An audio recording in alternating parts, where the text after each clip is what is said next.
Welcome to Burlap Teachers. Enjoy the video. You begin by making sure prerequisites are correct. Update Roblox and your GPU drivers and set Windows to high performance.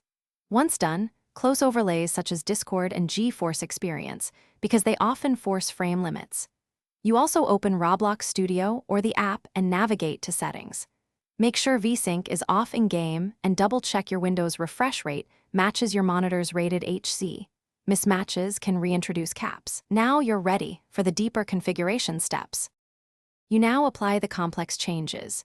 Disable VSync both in Roblox and inside your GPU control panel, and set maximum frame rate to 0 or unlimited to remove caps. Next, force the GPU to prefer maximum performance mode and override application settings so the driver won't throttle frames.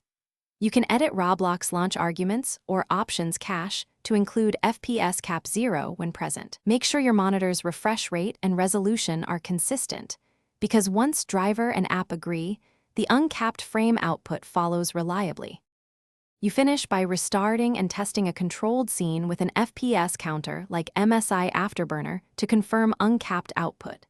If you still see a 60 FPS cap, make sure Windows power settings, monitor drivers, and in-game config files don't override your changes. Also inspect HDMI/display port settings and refresh rate selection. If issues persist, perform a clean GPU driver reinstall or roll back to a previously stable driver. That single troubleshooting step often resolves hidden driver-imposed caps. Thanks for watching. Consider subscribing if this video helped you.